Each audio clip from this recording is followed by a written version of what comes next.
قبا میں چند دن قیام کے بعد آپ صلی اللہ علیہ وسلم جمعے کے روز مدینہ جانے کے لیے روانہ ہوئے۔ جب آپ قبیلہ بنو سالم کے پاس پہنچے تو وہاں جمعے کی نماز کا وقت ہو گیا۔ آپ صلی اللہ علیہ وسلم نے وہاں اپنی زندگی کا پہلا جمعہ پڑھایا اور خطبہ ارشاد فرمایا۔ آپ صلی اللہ علیہ وسلم کے خطبے کا ہر لفظ فصاحت و بلاغت کا شاہکار تھا۔ جمعے سے فارغ ہو کر آپ اونٹنی پر سوار ہوئے، ابو بکر صدیق رضی اللہ عنہ کو اپنے پیچھے بٹھایا اور مدینہ کی جانب روانہ ہو گئے۔ مدینہ کی طرف روانگی اور لوگوں کے ذوق و شوق کا عالم کچھ ایسا تھا کہ انصار کا ایک عظیم الشان گروہ ہتھیار لگائے ہوئے آپ کے دائیں بائیں، آگے اور پیچھے آپ کے جلد میں چل رہا تھا۔ ہر شخص کی تمنا اور آرزو تھی کہ کاش آپ میرے ہاں قیام فرمائیں۔ ہر طرف سے یہی والہانہ اور عاشقانہ استدعا تھی کہ یا رسول اللہ صلی اللہ علیہ وسلم، یہ غریب خانہ حاضر ہے، آپ ان کو دعا دیتے اور فرماتے یہ اونٹنی اللہ رب العزت کی جانب سے معمور ہے، جہاں اللہ کے حکم سے بیٹھ جائے گی وہاں قیام کروں گا۔ صحیح بخاری میں براء ابن عازب رضی اللہ عنہ کی روایت ہے کہ اہل مدینہ کو میں نے کسی چیز سے اتنا خوش ہوتے نہیں دیکھا جتنا آپ کی آمد سے خوش ہوئے۔ مدینہ کی بچیاں خوشی سے یہ اشعار پڑھ رہی تھیں: طلع البدر علینا من ثنیات الوداع وجب الشکر علینا ما دعا للہ داع ایہا المبعوث فینا جئت بالامر المطاع۔ ترجمہ: ثنیات الوداع سے ہم پر 14ویں کا چاند طلوع ہوا ہے، جب تک اللہ کو پکارنے والے موجود ہیں ہم پر اس کا شکر واجب ہے۔ اے اللہ کی جانب سے بھیجے ہوئے آپ واجب الاطاعت چیز لے کر آئے ہیں۔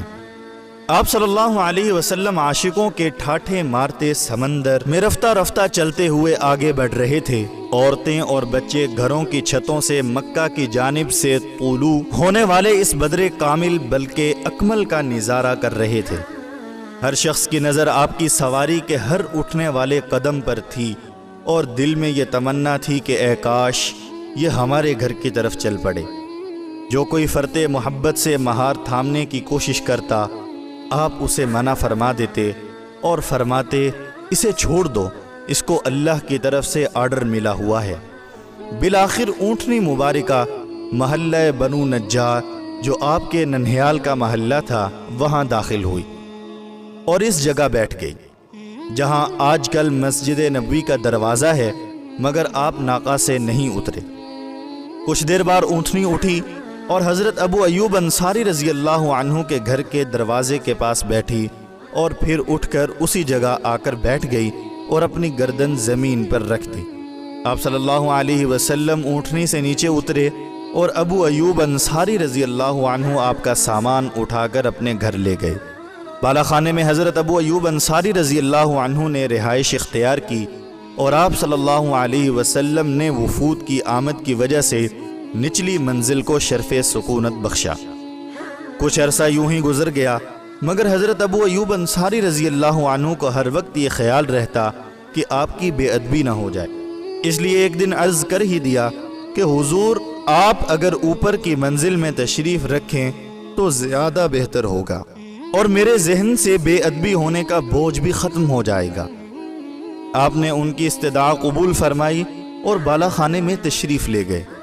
آج تک زمانے نے ایسا استقبال جس میں ہر شخص اپنے دیدہ و دل کو حقیقی معنی میں کسی آنے والے کے لیے فراش راہ کیے ہوئے ہو نہیں دیکھا۔